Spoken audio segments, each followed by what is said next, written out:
내가 여호와를 항상 송축하며 내 입술로 항상 주를 찬양하리로다. 내 영혼이 여호와를 자랑하리니 공고한 자들이 이를 듣고 기뻐하리로다. 나와 함께 여호와를 광대하시다 하며 함께 그의 이름을 높이세. 하나님은 영이시니 예배하는 자가 영과 진리로 예배할지니라. 아멘.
다 같이 참여 기도를 드리겠습니다. 자비로우신 하나님, 다른 이들에게는 개혁을 요구하면서도 스스로는 의롭다 여겼던 저희를 불쌍히 여겨 주옵소서. 이제는 자신에게 개혁의 화살을 쏠 수 있는 믿음을 주셔서 날마다 더욱 주님을 닮아가는 믿음의 사람 되게 하여 주시옵소서.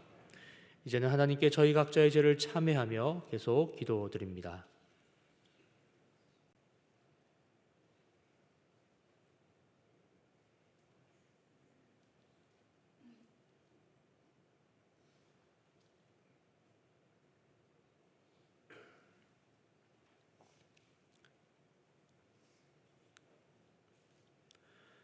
하나님께서는 자신의 부끄러운 죄를 솔직하게 고백하는 자들에게 말씀하십니다. 하나님께 감사하리로다. 너희가 본래 죄의 종이더니 너희에게 전하여 준 바 교훈해 보는 마음으로 순종하여 죄로부터 해방되어 의에게 종이 되었느니라. 아멘. 이제 사도신경으로 저희의 신앙을 고백하오니 나는 전능하신 아버지 하나님 천지의 창조주를 믿습니다. 나는 그의 유일하신 아들 우리 주 예수 그리스도를 믿습니다. 그는 성령으로 잉태되어 동정녀 마리아에게서 나시고 본디오 빌라도에게 고난을 받아 십자가에 못 박혀 죽으시고 장사된 지 사흘 만에 죽은 자 가운데서 다시 살아나셨으며 하늘에 오르시어 전능하신 아버지 하나님 우편에 앉아 계시다가 거기로부터 살아있는 자와 죽은 자를 심판하러 오십니다. 나는 성령을 믿으며 거룩한 공교회와 성도의 교제와 죄를 용서받는 것과 몸의 부활과 영생을 믿습니다. 아멘. 자리에 앉으시기 바랍니다. 다 함께 성시를 교독하겠습니다. 성시는 교독문 49번, 시편 108편입니다. 하나님이여 내 마음을 정하였사오니 비파야 수구마 깰지어다. 여호와여 내가 만민 중에서 주께 감사하고 주의 인자하심이 하늘보다 높으시며 하나님이여 주는 하늘 위에 높이 들리시며 주께서 사랑하시는 자들을 건지시기 위하여 우리에게 응답하사 오른손으로 구원하소서. 거룩하신 주님, 허물과 죄로 가득한 저희를 주의 전으로 불러주심에 감사드립니다. 거룩한 예배의 시간, 저희의 부족함으로 인해 주님의 뜻을 가리지 않게 하시고 주님께서 부어시는 거룩한 영으로 저희를 충만케 하여 주시옵소서. 오늘의 예배를 통해 더욱 깊이 주님을 경외하게 하시고 삶의 자리를 통해 주님의 영광을 송축하게 하여 주시옵소서. 아버지 하나님, 저희는 항상 말씀에 갈급합니다. 예 담임 목사님을 통해 말씀 산책과 오이코스를 허락해 주심에 감사드립니다. 항상 주님의 말씀을 가까이 하고 영과 육이 깨어 있을 수 있도록 붙잡아 주시옵소서. 말씀이 내 발의 등과 길의 빛이 되게 하여 주셔서 보이지 않는 이 시대의 등불이 되는 저희 영락교회가 되게 하시옵소서. 또한 기도함으로 교회를 무릎으로 세워나갈 수 있기를 원합니다. 이곳에서 흘리는 기도의 땀방울이 하늘의 미랄이 되어 영락교회가 더욱더 굳건하게 세워져 나가게 하시고 말씀과 기도로 거룩한 열매를 맺는 영락교회 되도록 인도하여 주시옵소서. 이를 통해 저희 사랑하는 영락교회가 한국교회의 본이 되기를 원합니다. 세상의 이목에 힘쓰기보다 하나님 앞에 흠없는 교회 되게 하시고 주님 앞에서 잘했다 칭찬받는 교회 되게 하여 주시옵소서. 하나님의 영광을 위해 오늘도 헌신하게 하시고 항상 주님 안에서 건강한 공동체가 되게 하시옵소서. 오늘 말씀을 선포하시는 김은성 담임 목사님에게 주님의 성령 함께하여 주시옵소서. 주께서 허락하신 말씀을 온전히 전하게 하시며 선포되어지는 말씀을 통해 저희 모두가 하나님의 뜻을 바르게 알게 하여 주시옵소서. 이 귀한 말씀이 광야와 같은 한국교회를 향하는 거룩한 외침이 되게 하시고 이를 통해 모든 이들이 주님 앞에 흠없고 거룩한 성도가 되게 하여 주시옵소서. 또한 여러 곳에서 예배를 섬기시는 많은 손길들이 있습니다. 입술을 열어 하나님을 찬양하는 임마누엘 찬양대에게 복을 내려주시고 오늘의 예배를 통해 저희 모두에게 귀한 은혜와 감사가 차고 넘치게 하여 주시옵소서. 저희의 예배를 아버지께서 기쁘게 받아주실 것을 믿고 감사드리며 예수님의 이름으로 기도드립니다. 아멘.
저희에게 주시는 하나님의 말씀은 신약 성경 요한복음 8장 31절부터 36절까지의 말씀입니다.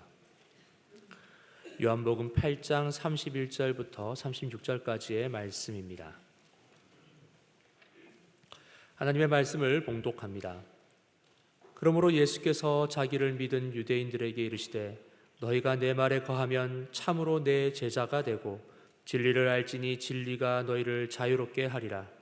그들이 대답하되 우리가 아브라함의 자손이라 남의 종이 된 적이 없거늘 어찌하여 우리가 자유롭게 되리라 하느냐. 예수께서 대답하시되 진실로 진실로 너희에게 이르노니 죄를 범하는 자마다 죄의 종이라. 종은 영원히 집에 거하지 못하되 아들은 영원히 거하나니 그러므로 아들이 너희를 자유롭게 하면 너희가 참으로 자유로우리라. 아멘. 하나님께서 이 말씀을 통하여 저희에게 은혜 주시기를 원합니다.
우리에게 힘이 되어 주시고 환난 날의 피난처처럼 우리를 도우셔서 10달 동안의 삶을 여기까지 인도해 주신 우리 아버지 하나님께 영광과 찬송을 올려드립니다. 우리의 마음에 남는 것은 감사밖에 없습니다. 이제 11월이 시작이 되었습니다. 11월은 추수감사 주일이 들어 있습니다. 또 그 앞주간 한 주간은 감사를 마음에 새기면서 우리가 특별 새벽 기도회도 가지게 됩니다. 11월 한 달 동안 하나님의 은혜를 헤아리면서 감사하는 가운데 언제나 하나님을 의지하여 살아가시는 우리 영락교회 성도들 되시기를 간절히 기원드립니다. 오늘은 우리가 주님 앞에 살아가는 모습을 한번 돌아보면서 어떻게 살면 더 아름답게 살 수 있을까 하는 것을 평안한 마음으로 생각을 해보려고 합니다. 요한복음을 쭉 이렇게 읽어보면 마태복음, 마가복음, 누가복음하고는 조금 많이 다르구나 하는 것을 알게 됩니다. 근데 그 중에서 이제 8장과 9장에 집중해 가지고 오늘 말씀을 드리려고 하는데요. 8장과 9장은 그 구조가 거의 비슷합니다. 우선 앞에 어떤 이야기, 어떤 사건이 하나 먼저 나오고 그거를 중심으로 해서 쭉 이어지는 후속 이야기가 나오는데 거기서 예수님과 유대 지도자들 사이의 갈등이 점점 고조되는 그런 구조로 8장과 9장이 되어 있습니다.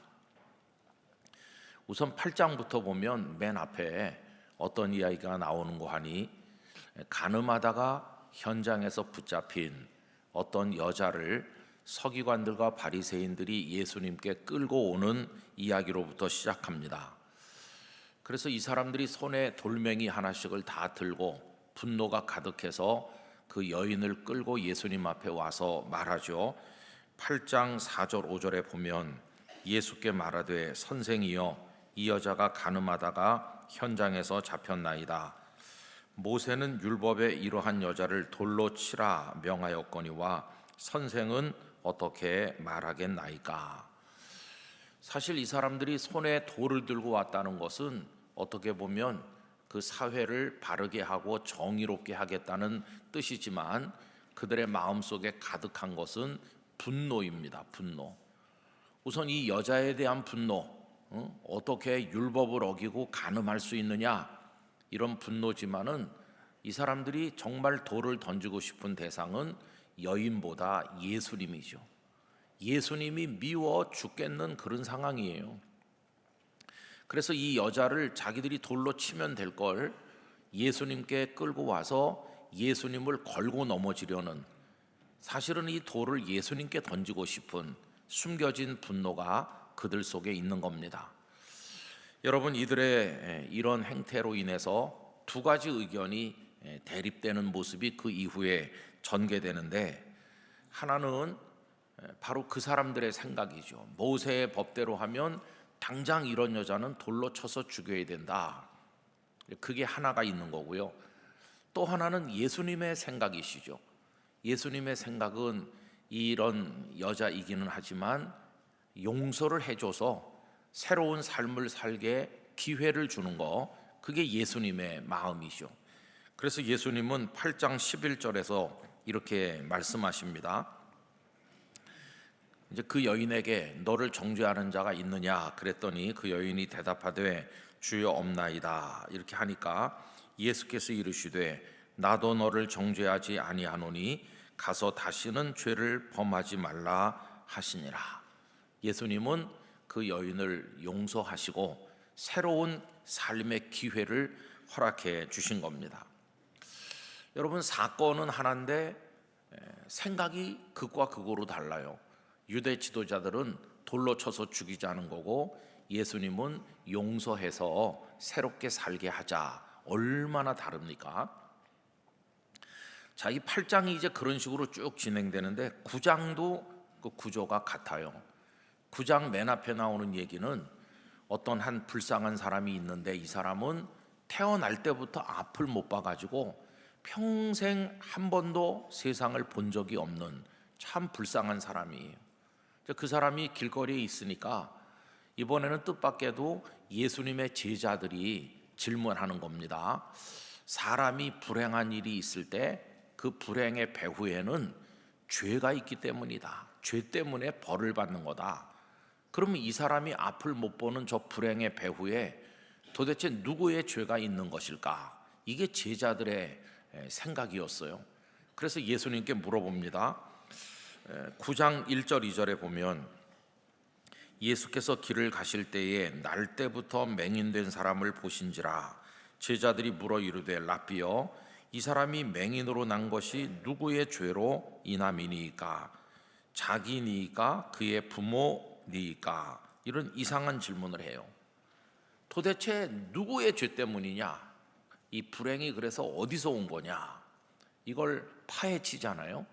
여러분, 누구의 죄 때문이냐 이렇게 묻는 곳에서는 언제나 과거가 문제가 됩니다. 과거에 그 사람이나 그 사람 옆에 누군가가 잘못했으니까. 과거를 파헤치면서 그러니까 너는 이 지경이 된 거다, 그러니 너는 이렇게 살 수밖에 없어, 이거는 정말 무서운 사형 선고라 마찬가지죠. 너는 이대로 살다 죽어라 하는 그런 말 아니겠어요? 근데 제자들의 이런 어리석은 질문에 대해서 예수님의 답은 정말 아름답습니다. 예수님은 이렇게 답하셨어요. 3절 우리 다 같이 읽어봅시다. 예수께서 대답하시되 이 사람이나 그 부모의 죄로 인한 것이 아니라 그에게서 하나님이 하시는 일을 나타내고자 하심이라. 참 눈물겹도록 아름다운 말씀이에요. 이 사람의 죄나 그 부모의 죄 이렇게 말하면 안 된다. 이제 하나님께서 이 사람에게 베푸실 은혜, 이 사람에게 주실 사랑, 이 사람에게 나타날 놀라운 일을 위한 것이다. 여러분, 제자들은 과거를 파헤치는데 예수님은 미래를 이야기하시는 거예요. 이제 하나님께서 이 사람의 눈을 뜨게 하셔서 앞으로 빛나는 인생을 살아가게 하실 것을 설레는 마음으로 기대하도록 미래를 열어놓으시는 말씀, 그게 예수님의 말씀이니까 너무도 다르죠. 예수님의 말씀 속에는 긍휼도 있고 자비도 있고 소망도 있고 은혜와 축복에 대한 기대를 갖게 만드는 그런 아름다움이 그 속에 들어있어요. 이렇게 사람들의 생각과 예수님의 생각은 사사건건 달라도 너무 다릅니다. 요한복음을 쭉 이렇게 읽어가다 보면은 유대 지도자들과 예수님 사이의 이 갈등이 7장의 그 초막절을 중심으로 갑자기 이렇게 고조되는 걸 볼 수 있어요. 그러다가 이제 여기 8장, 9장 이렇게 거쳐 내려가면서 11장에 가면은 죽었던 나사로가 살아 일어난 이후에 그게 최고조에 도달하고 그들이 예수님을 죽이자 이렇게 모의하는 단계까지 도달하게 됩니다. 여러분, 얼마나 생각이 다른지. 가늠하다가 잡혀온 여자를 그들은 돌로 치자 하고 예수님은 용서해서 새 삶을 주시고, 날 때부터 맹인된 사람이 누구의 죄 때문이냐고 제자들이 물어가지고 나중에 이 사람이 눈을 뜬 다음에는 제자들은 빠지고 유대 지도자들과 예수님 사이의 갈등으로 이어지거든요. 여러분, 우리 옆에 있는 누군가가 눈을 떠서 보게 되면 우리가 어떻게 해줘야 될까요? 이야, 축하한다. 하나님께서 자네에게 이런 은혜를 베푸시다니 정말 기쁜 일이야. 그 사람을 위해서 뭔가 선물도 주고 축하도 해야 되는데, 유대 지도자들은요, 그 사람이 눈 뜬 거 하나도 기뻐하지도 않고 오히려 그 사람을 눈뜨게 하니까 자기들이 미워하는 예수님이라는 것 때문에 화가 여기까지 나가지고 그 사람도 힘들게 하고 그 부모까지 불러가지고 힘들게 하는 그들의 마음속에는 이 사람에 대한 사랑 같은 건 요만큼도 없고 그냥 분노와 시기와 질투, 이런 것만 유대 지도자들 속에 가득 차 있는 것을 볼 수 있습니다. 여러분, 예수님 당시나 지금이나 세상에는 이런 전혀 다른 두 가지 흐름이 흐르고 있다고 생각합니다. 유대 지도자들이 만들어내는 그 율법주의와 그 율법주의의 틀 안에서 이루어지는 정죄, 너는 죄인이기 때문에 이런 거야. 그 얼마나 두려운 것입니까? 모든 게 다 경직돼 있어요. 사람들의 마음도 굳어 있고 표정도 굳어 있고 인생도 굳어 있고 다 너도 나도 감옥에 갇힌 것처럼 그 속에 자유도 기쁨도 감사도 이런 것도 아무것도 없고, 그게 유대 사회의 모습이었다는 것을 알 수 있어요.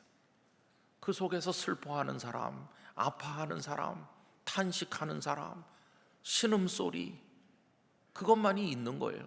앞 못 보는 사람의 눈물, 돌에 맞아 죽게 된 여자의 좌절, 그런 것만 있는 거죠. 그러나 여러분, 너무너무 좋으신 우리 구주 예수님이 계신 곳에는 용서가 있습니다. 사랑이 있습니다. 불쌍히 여겨주시는 마음이 있어요. 그리고 예수님의 말씀은 모든 막힌 것을 뚫어서 흐르게 하시는 능력이 있어요. 마치 물이 참 자연스럽게 높은 데서 낮은 곳으로 이렇게 흘러가는데, 막혔으면 물은 그렇게 흐르지 않아요, 그죠? 아주 자연스럽고 아무 갈등도 부딪힘도 없어요. 우리 주님의 모습은 그와 같은 것이죠. 여러분, 저는 그런 전혀 다른 흐름이 오늘날도 똑같이 있다고 생각하고, 뜻밖에도 목회자들에게도 있고 오래 믿은 사람들에게도 다 있어요.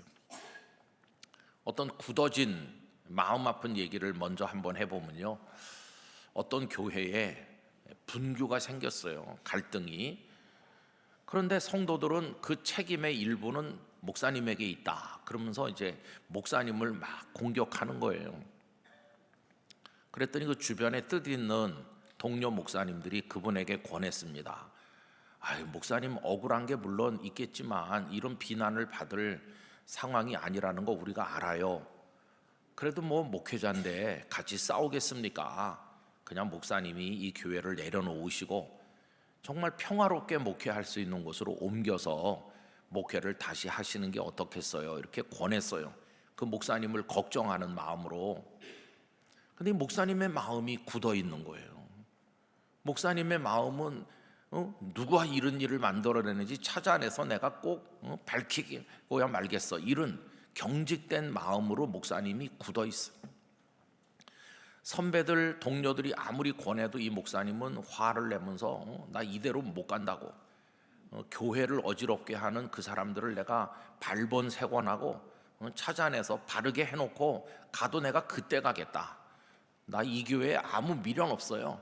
그런데 바로 잡아놓고 갈 거예요. 이렇게 하는 거죠. 여러분, 누군가를 바로 잡는다는 게 야단치고 정죄하고 벌을 줘갖고 바로 잡아지나요? 정말 바로 잡아 새 사람 만드는 거는 주님이 보여주신 사랑과 용서밖에 없는 겁니다.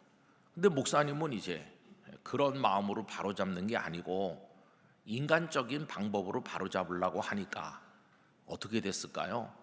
시간이 한 달 가고 두 달 갈수록 교회는 더 시끄러운 진짜 전쟁터가 되고 바로 잡아지지도 않고, 그리고 목사님은 그 와중에 큰 병을 얻고 결국은 바로 잡지도 못하고 교회는 더 시끄러워지고 목사님은 병들고, 그래가지고 그 교회를 떠나게 되었어요. 참 마음 아픈 그런 이야기 아닙니까? 마치 그 교회 모습은 누구 하나 끌어다 놓고 돌로 치려고 하는 그런 상황과 분위기가 비슷해요. 거기 무슨 은혜가 있으며 사랑이 있겠습니까? 그러나 원수가 있는 그런 어려운 상황에서도 참 아름다운 이야기도 있어요. 20세기에 살아있는 순교자로 불리시다가 지난 2001년에 하나님의 부르심을 받으신 리차드 범브란트 목사님, 루마니아의 그 목사님 이야기를 제가 자주 말씀드렸는데, 그분이 성도들과 함께 끌려가서 무진 고초를 겪으면서 정말 힘들게 있는 어느 날 성도들과 감옥에 이렇게 갇혀 있는데 감옥 문이 덜커렁하고 열리더니 웬 남자가 물건 집어 던져지듯이 그 안으로 던져지듯 들어왔어요. 한 남자가. 컴컴하니까 처음에는 잘 보이지 않았는데 조금 있다가 누군가 하고 보고는 감방 안에 있는 성도들이 깜짝 놀랐어요. 그 감방 안에 지금 죄수가 돼서 들어온 사람 누구냐 하면은 자기들을 잡아다가 무지하게 고문하고 때리고 감옥에 집어넣은 그 비밀 그 경찰 장교였던 거예요. 자기들을 잡아온 그 사람이 지금 그 안에 잡혀가지고 들어온 거예요. 그래서 성도들이 어안이 벙벙했어요. 아니, 이 사람이 어떻게 여기 들어왔지? 시간이 좀 지난 다음에 그 사람이 눈물로 고백한 이야기가 다음과 같아요. 이 살벌하고 못된 이 비밀 경찰 장교가 하루는 한 소년이 찾아와서 만나게 됐어요. 요만한 아이가 왔어요. 근데 요만한 남자아이가 가슴에 꽃을 안고 왔는데 얼굴에는 두려움이 가득하고 수줍고 고개도 못 들고 그런 모습으로 찾아왔더래요. 넌 누구냐? 그리고 왜 날 찾아왔냐? 그러니까 떨리는 목소리로 그 아이가 이렇게 말했어요. 아저씨가 우리 아빠 우리 엄마를 잡아간 분이라고 들었습니다. 아저씨는 제 원수나 마찬가지입니다. 그런데 엄마는 저에게 늘 이렇게 말했죠. 우리는 예수님을 믿는 사람들이다. 예수님은 원수까지 사랑하라고 하셨으니 너도 살면서 원수를 사랑하는 사람이 돼야 된단다. 꼭 내 말을 마음에 새겨라. 엄마는 저에게 늘 그렇게 말씀했습니다. 근데 오늘이 엄마 생일인데 아저씨가 우리 엄마를 끌고 가서 어딘가 가뒀기 때문에 엄마에게 이 꽃을 드릴 수 없습니다. 저는 엄마 생일만 되면 꽃을 꺾어서 드리곤 했는데 오늘은 드릴 수가 없어요. 그런데 엄마께서 원수를 사랑하라는 말씀이 생각나서 제가 이 꽃을 아저씨에게 가져왔습니다. 아저씨는 저의 원수인데 엄마 말씀처럼 사랑해야 되겠다는 생각이 들어서 왔어요. 그러니 이 꽃을 받으셔서 아저씨 집에도 저 같은 애들이 있을 텐데 그 아이의 어머니인 아저씨 부인에게 이걸 전해주세요. 이게 원수를 사랑하는 마음입니다. 그렇게 하면서 그 아이가 꽃을 가슴에 이렇게 안겨주는데 얼떨결에 이 사람이 그 꽃을 받은 거예요. 그리고 가만히 생각을 해보니까 기가 막히잖아요. 자기도 철없을 때는 교회 따라다녔잖아요. 원수를 사랑하라는 말씀 자기도 배웠거든요. 그런데 지금 자신의 모습은 선량한 성도들을 잡아서 족치고 때리고 죽이는 일에 앞장서고 있으니 내 인생이 왜 이렇게 됐나. 집에 있는 아이와 아내가 생각나고 그 꽃을 들고 온 소년을 보는 순간 그냥 무너져 내린 거예요. 그래서 눈물이 앞을 가리고 그 아이를 끌어안고 막 울면서, 그래서 이 사람이 예수님의 사람이 되기로 작정을 하고 변화된 거예요. 어느 날 동료들이 보니까 그 장교가 변했거든요. 너도 예수쟁이냐? 이래가지고 그 감옥에다 집어 던진 거예요. 그 얘기를 눈물로 고백하면서 여러분, 저는 죄인입니다.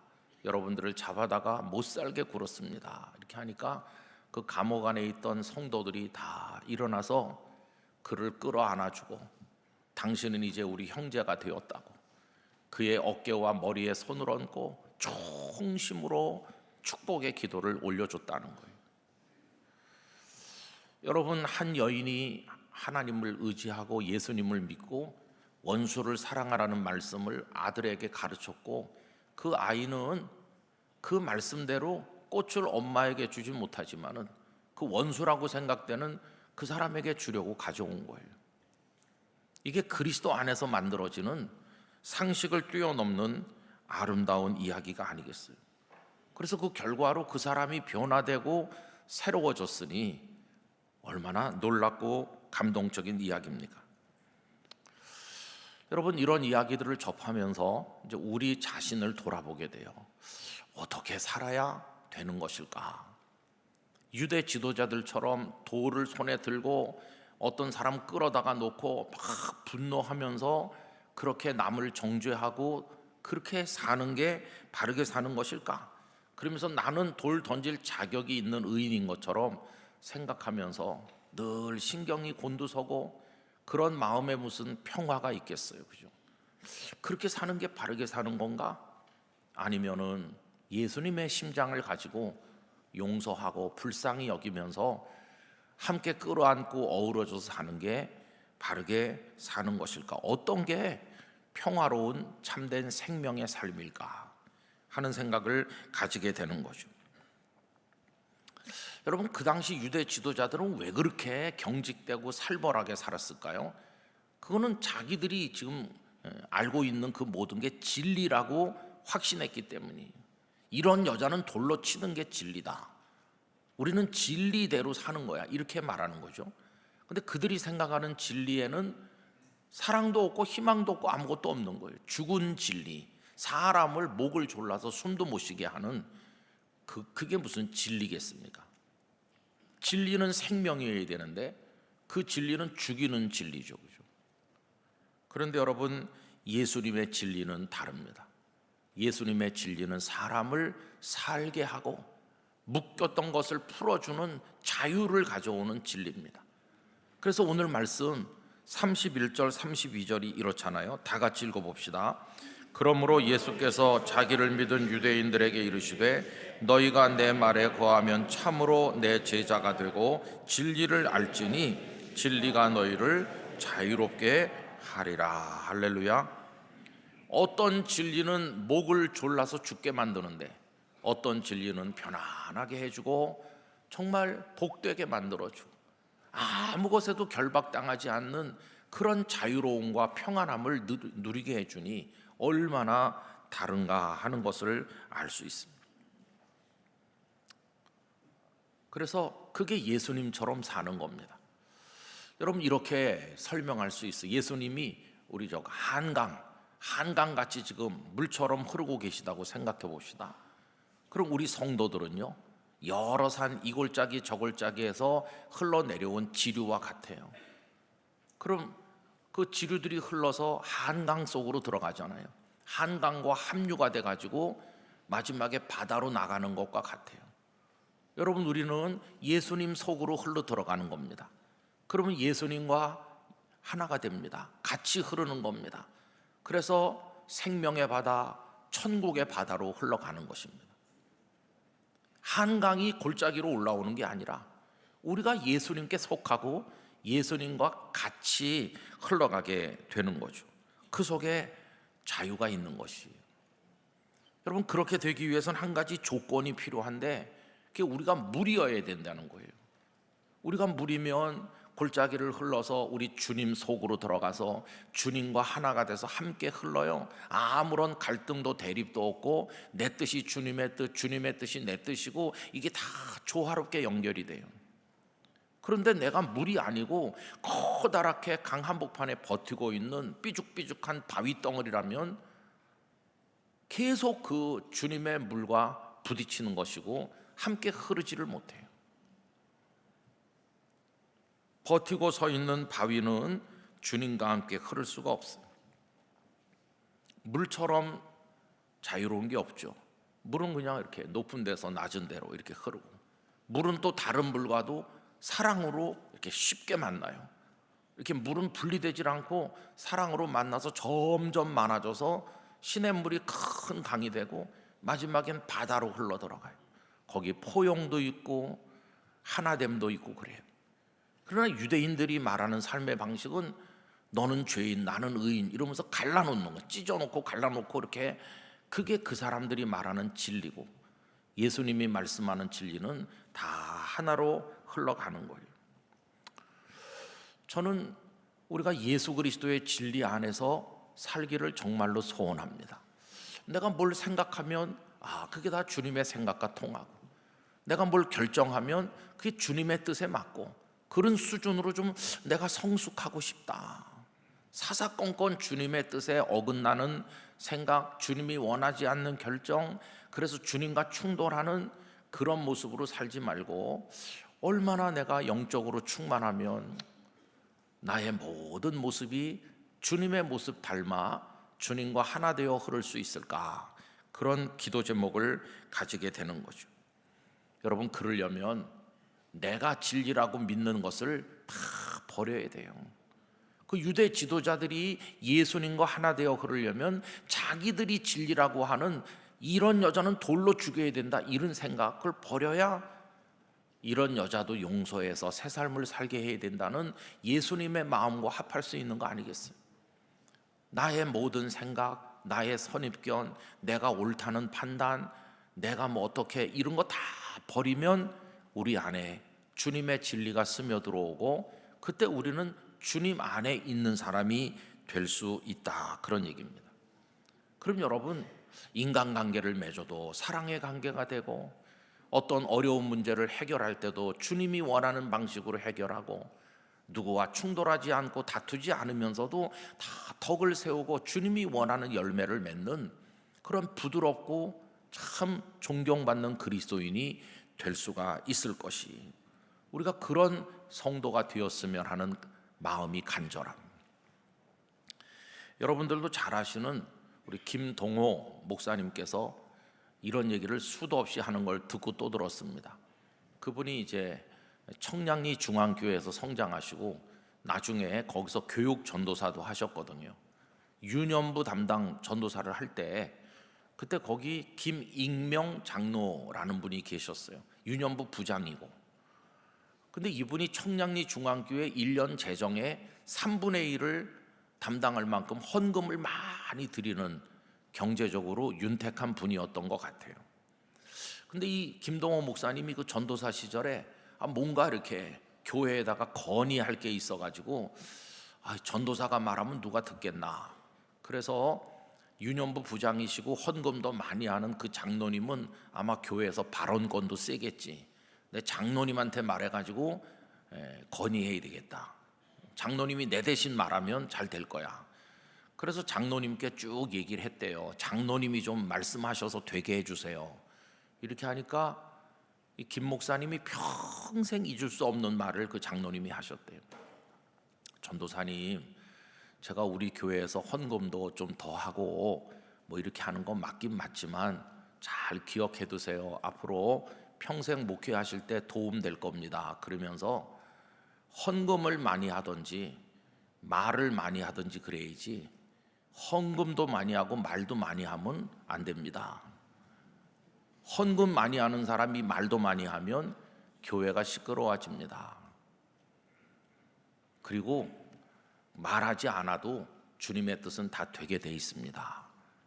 그렇게 얘기했대요. 그게 이 목사님 마음에 크게 깊이 박힌 교훈이 됐대요. 여러분, 그 장로님이 막 소리 지르면서 그 전도사님이 건의하는데 왜 안 해주냐 이렇게 하면 아마 아무도 반대 안 할 거예요. 왜냐하면은 뭐 헌금도 많이 하는 장로님이 그렇게 말하는데 누가 반대하겠어요? 다 따라가긴 따라가겠지만은 다 마음에 떨떠름한 게 헌금 많이 하는 장로님이 귀해 보이는 게 아니라 그래 너 돈 많아서 좋겠다 이렇게 되는 것이고, 그게 무슨 교회 덕이 되겠어요? 그럼 장로님이 말하지 않으면 안 될까요? 그 일들이 다 되게 돼 있어요. 다 주님의 뜻 안에서. 여러분, 어떻게 행동하고 처신하는 게 하나님의 방식인가를 우리가 생각해 봐야 되는 것이죠. 저도 여러분 이 나이까지 목회를 하면서 저 자신을 많이 생각해 봐요. 여러분, 제가 착해 보입니까? 못돼 보입니까? 제가요 못됐어요. 못돼. 제가 외동 아들로 커가지고 저밖에 모르는 데가 많고요. 제가 얼마나 성격도 급하고 강하고 참지 못하고, 제가 막 소위 어른들 말로 울뚝벨이 있어가지고요 막 뒤집어 엎는 사람이에요. 책상도 뒤집어 엎고, 제가 발길로 문 차서 문에 구멍도 내고 그런 사람이라고 그랬잖아요. 그렇게 못됐어요. 여러분이 그때 저를 안 만난 걸 감사하셔야 돼요. 요새 와서 가만히 생각해 보니까 왜 그렇게 했을까? 그때 참 후회가 많이 돼요. 그래서 이제는 얼마나 더 살지 모르지만 이런 기도를 합니다. 하나님, 누구와도 부딪히지 않게 해주세요. 제 의견을 주장하지 않게 해주세요. 그냥 물이 흐르듯 자연스럽게 내가 뭘 생각하면 그게 주님의 뜻과 맞구나. 내가 뭘 결정하면 주님이 원하는 결정이 되고, 내가 그렇게 성숙한 그리스도인이 되고 싶습니다. 그래서 제가 생각을 하고 결정을 하고 행동하면 그게 다 주님께서 야, 네 생각 어떻게 이렇게 훌륭하냐? 너 그 참 잘했어. 주님이 칭찬할 수 있는, 그래서 주님과 제가 부딪히지 않고 같이 흘러가는 그런 정도로 좀 내가 영적으로 성숙한 목사가 되면 좋겠다. 그런 간절한 소원이 생기게 되는 거죠. 여러분, 진리가 너희를 자유케 한다. 이 말씀을 하니까 듣고 있던 유대인들이 화가 났어요. 아니, 우리가 아브라함의 후손인데 우리가 무슨 종이냐? 이제 그렇게 반발하는 거예요. 여러분, 33절 그들이 대답하되 우리가 아브라함의 자손이라 남의 종이 된 적이 없거늘 어찌하여 우리가 자유롭게 되리라 하느냐? 왜 우리를 종 취급하느냐? 이렇게 화가 난 거죠. 그때 예수님 죄를 짓는다는 다 종이라고 하는 죄의 종. 34절 예수께서 대답하시되 진실로 진실로 너희에게 이르노니 죄를 범하는 자마다 죄의 종이라. 그럼 여러분, 죄가 뭡니까? 이 사람들이 뭐 간음을 했나요? 아니잖아요. 그런데 뭐가 죄냐 하면 주님의 뜻과 충돌하는 게 그게 죄인 거예요. 주님은 그 간음한 여자를 용서해서 새 삶을 살게 하려고 하는데 이 사람들은 돌로 쳐 죽이자 이렇게 하니까 주님과 충돌하잖아요. 그게 죄인 거예요. 그 사람들은 간음이 죄다. 간음이 죄니까 이런 여자는 죽여야 돼. 이렇게 생각하는데 예수님은 그 여인을 사랑하지 않는 거, 용서하지 않는 거, 새 삶의 기회를 주지 않는, 그래서 나와 충돌하는 너희들의 그 행태가 간음한 죄보다 더 큰 죄다. 너희는 죄의 종이다. 근데 문제는 이 여자는 자기가 죄인인 줄 알고 있어. 나는 돌에 맞아 죽어도 싸. 여자는 자기가 죄인인 줄 아는데 돌을 손에 든 자는 자기가 죄인인 줄 모른다는 거예요. 이게 얼마나 더 심각합니까? 그 다음에 앞을 못 보다가 눈을 뜬 사람, 주님은 그 사람 눈을 뜨게 해서 세상을 밝게 보며 살게 만드시기 원하셔서 보게 하신 거예요. 근데 그 사람이 눈 뜬 거에 불만이 많아가지고 왜 예수가 이런 사람을 눈 뜨게 하냐? 화가 난 그 사람들, 그게 죄라는 거예요. 진짜 죄는 어떤 건지. 그러니까 이 사람들은 자기들이 죄인인 줄 모르고 있는데 예수님과 충돌하는 그 모든 그들의 생각과 결정이, 행동이 다 지금 죄인 것이죠. 너희들은 죄의 종이지 않느냐? 너희들은 지금 자유가 없어. 너희들 경직되고 굳어가지고 너희 얼굴에 기쁨도 웃음도 아무것도 없잖아. 너희들은 지금 종 노릇하고 있는 거야. 자유가 필요해. 그럼 여러분, 자유를 얻으려면 그 죄가 없어져야 되잖아요. 묶여있는 그 죄가. 누가 그 죄를 없애고 자유케 하십니까? 예수님 한 분밖에 없어요. 그래서 36절 그러므로 아들이 너희를 자유롭게 하면 너희가 참으로 자유로우리라. 예수님이 주시는 자유를 얻으려면 아까 말씀드린 대로 자기가 진리라고 믿는 그거 다 버리고 자기 생각, 자기가 옳다는 거 다 버리고 예수님 안으로 들어와야 되는 거예요. 예수님과 같이 흘러내려가면 거기 참된 자유가 있는 것이에요. 여러분, 그게 그리스도인다운 평화를 누리는 삶인 것이에요. 우리 영락의 성도들 마음에 참 평안이 자리 잡으시길 바랍니다. 모든 무거운 짐, 스트레스 그런 것에서 다 벗어나서 어린아이처럼 기뻐하며 살아가시게 되기를 원합니다. 그래서 이제는 내가 진리라고 믿던 건 버리고 예수 그리스도의 진리 안으로 옮겨가야 되는데 그건 마치 흥분과 욕망으로 뛰던 내 심장이 멈추고 예수님의 진리 안에서 예수님의 생명으로 새로 뛰는 심장으로 바뀌는 것처럼 파격적인 일이에요. 밥 고프라는 분이 계시는데 이분 이름 읽으면서 좀 재밌었습니다. 밥이 고프다, 그렇게 이름을 기억하기가 좋아요, 그죠?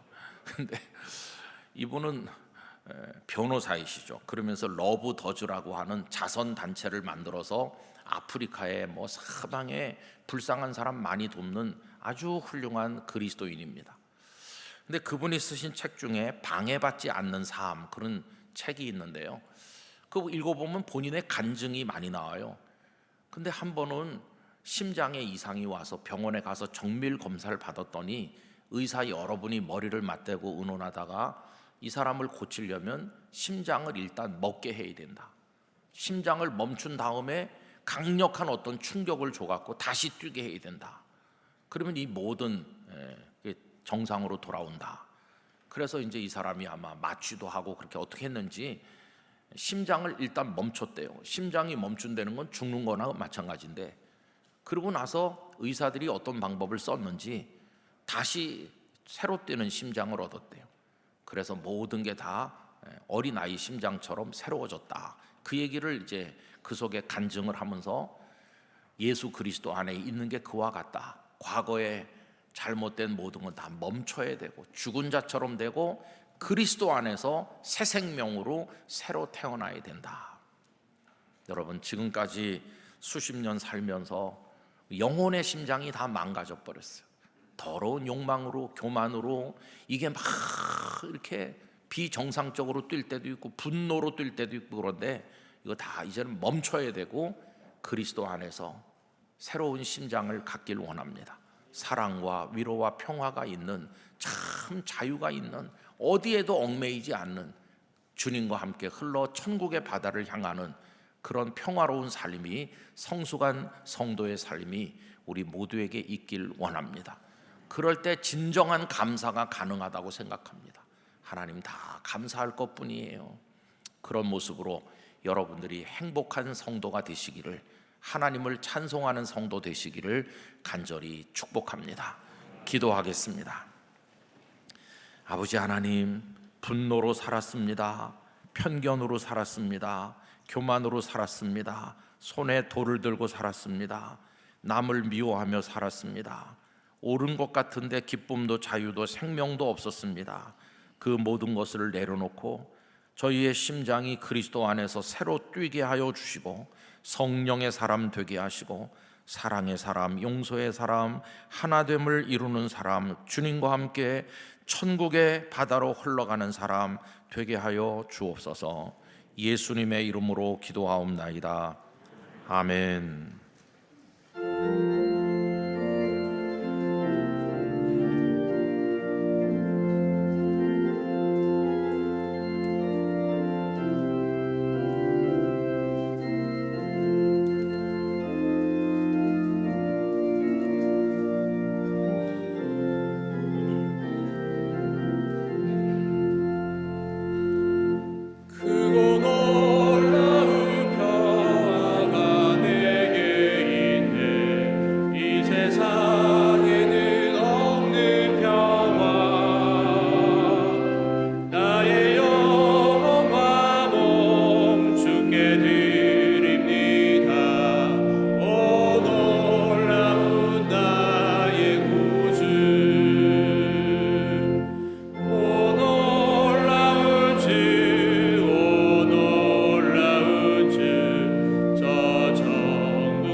준비하신 주일 헌금을 드리겠습니다.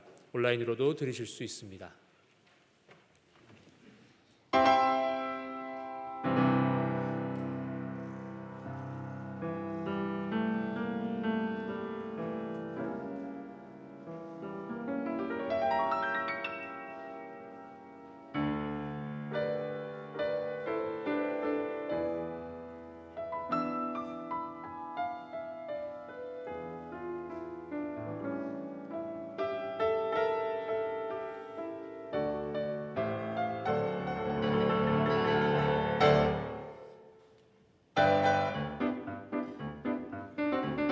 성도들이 행진할 때, 성도들이 행진할 때, 오 주여 나도 함께 가려네. 주께로 행진할 때,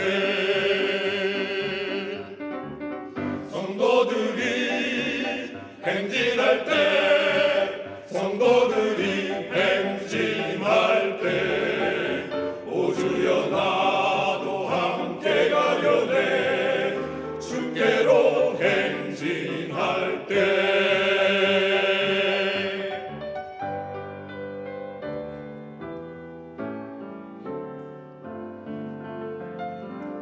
주의 말씀 순종하며 주의 말씀 따라가리. 오 주여 나도 함께 가려네. 주님만 따라가리. 주님만 따라가리.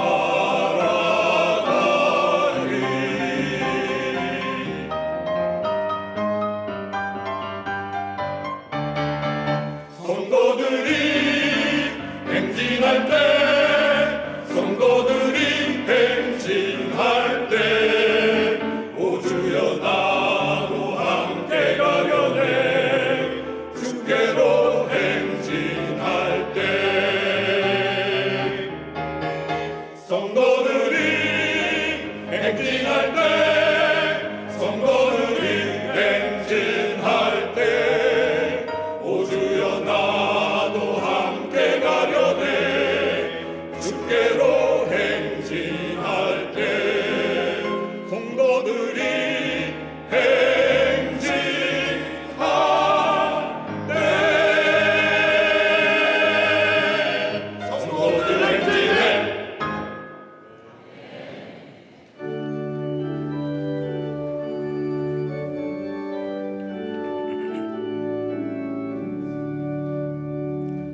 내게 있는 모든 것을 아낌없이 드리네.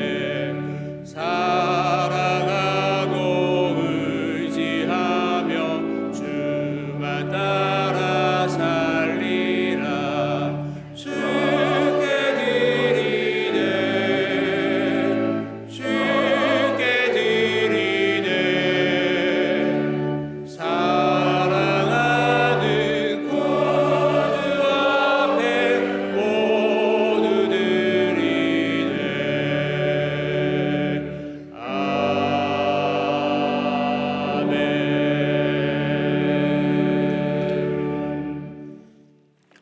거룩하신 주님, 오늘 저희를 예배의 자리로 불러주시고 주님께 영광 돌리게 하심에 감사드립니다. 허락하신 말씀을 저희의 마음에 새기고 주님의 말씀을 따라 살아가는 신실한 자녀 되게 하여 주시옵소서. 오늘의 말씀을 기억하며 저희에게 용서와 사랑의 마음을 부어 주시고 굳어진 저희의 심령을 변화시켜 주시옵소서. 예배 자리로 나오며 예물을 준비하였습니다. 각각의 예물들을 주님 기뻐 받아주시고 이 모든 섬김과 헌신을 통해 교회와 가정이 건강히 세워져 나갈 수 있는 은혜 베풀어 주시옵소서.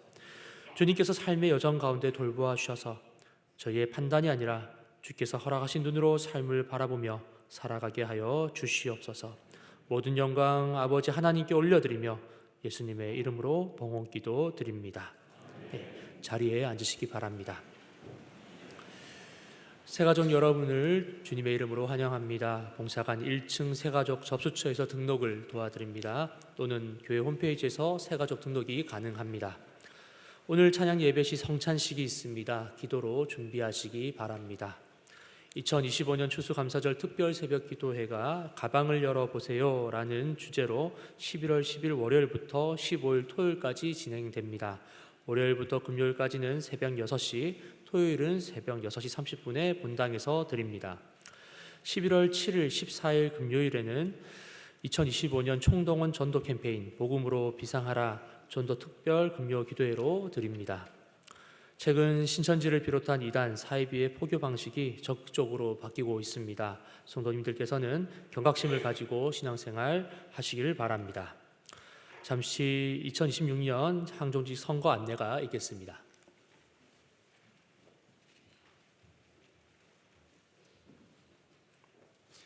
선거집행위원장 서상현 장로입니다. 교회 일꾼 선출을 위한 항종직 선거가 오늘과 다음 주일 2번에 걸쳐서 실시됩니다. 성도 여러분들께서는 기도 가운데 후보자를 확인하시고 충성된 일꾼 선출을 위하여 많은 협조를 부탁드립니다. 투표 장소는 봉사관으로 변경되어 1층과 지하에서 실시하며 투표 시간은 오전 8시부터 오후 4시 20분까지입니다. 자세한 내용은 주보를 참조해 주시기 바랍니다. 감사합니다.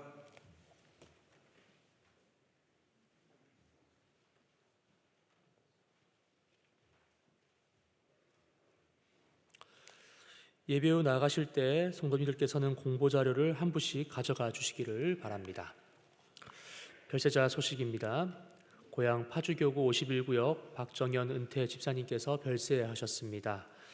11월 3일 월요일 오전 7시 30분 강북 뉴타운 장례식장에서 장례 예식이 있습니다. 슬픔을 당하신 유가족들에게 하나님의 위로가 함께 하시기를 바랍니다. 이 시간 함께 암송할 11월 말씀은 신약 성경 갈라디아서 6장 9절입니다.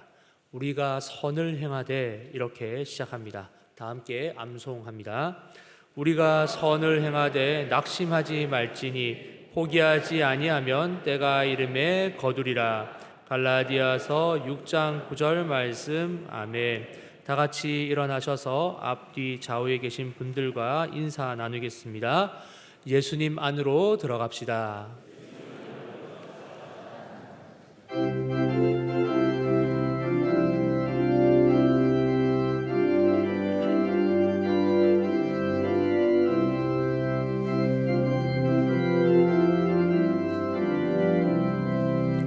어디든지 예수 나를 이끌면 어디든지 예수 함께 가려네.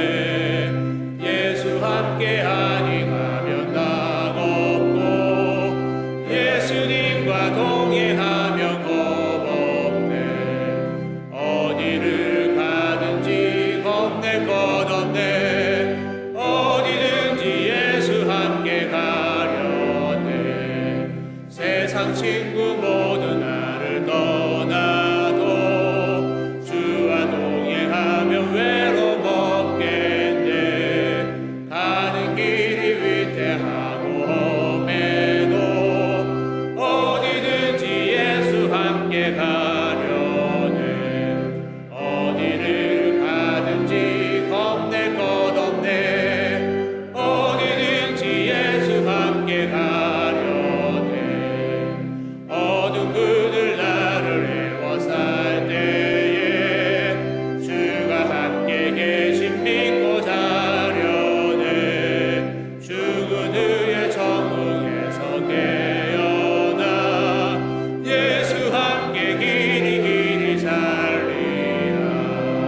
어디를 가든지 겁낼 것 없네. 어디든지 예수 함께 가려네.